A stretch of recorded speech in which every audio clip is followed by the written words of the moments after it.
அம்மா இன்னைக்கு என்ன சமையல்? சாம்பார். சாம்பார் எங்கே வச்சுருக்கீங்க? இப்போத்தே கேரட்டை வந்து கடுகு ஓட்டுக்கு. ஓ, சாம்பாருக்கு தானே அது? ஆமாம். அப்புறம் அதில் பருப்பு வச்சு எடுத்துக்கு. சோறு காய்ச்சியாச்சா? சோறு காய்ச்சியாச்சு. எங்கன்னு இருக்கு? இதாக இருக்கு.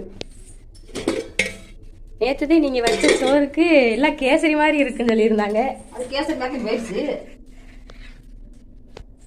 இது என்னது? இது காய் நறுக்கி வச்சிருக்கு. சாம்பாருக்கா? ஆமாம். புளி சாம்பாருக்கா?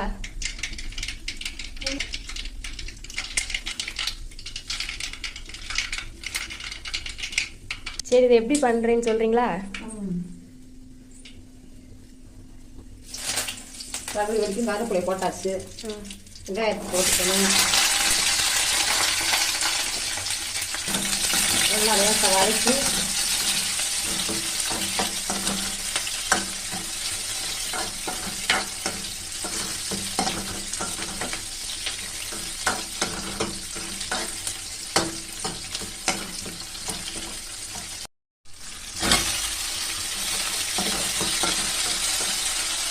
தக்காளி வளர்ந்து நேரம் ஆகும். அதனால் ஒரு உப்புக்களை போட்டு வளர்க்கணும்.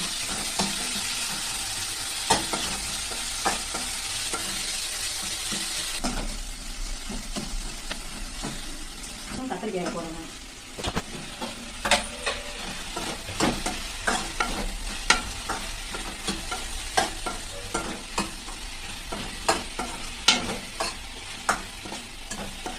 கத்திரிக்காய் வதக்கிட்டு புளியை கரைச்சி ஊற்றணும். எதில் ஊற்றணும்? இந்த கத்திரிக்காய்க்கு வதக்கி வச்சுக்க சாம்பாருக்கு. சரி சரி.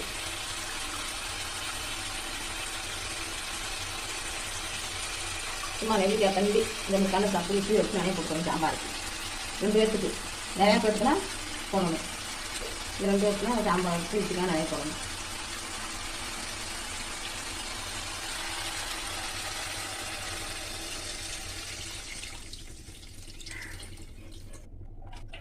கலந்து பொடியை போட்டு வீட்டு பொடியும் போடுவோம். கரைப்பொடி போட மாட்டோம்.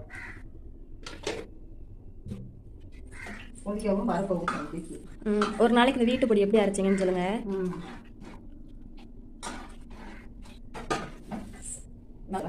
பாருங்க காய்ஸ், இது நல்லா கொதிக்கவும்னா நான் அந்த பருப்பு வேக வச்சிருக்க பருப்பு எடுத்து அம்மா ஊற்றுவாங்க. கத்திரிக்காய் வெந்துருச்சான்னு பார்த்துட்டு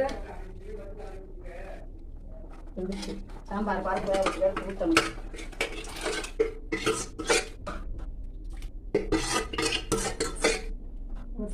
பருப்பை கொதிக்கவும் இறக்கி வச்சிடணும். அவ்வளோதானா சாம்பார்? அவ்வளோவே அப்போதை உப்பு போட்டோம்ல, அவ்வளோவே சாம்பார் கொதிக்கவும் இறக்கி வைக்கிறது. தாளிக்க மாட்டீங்களா? தாளிச்சாச்சுல. சரி சரி.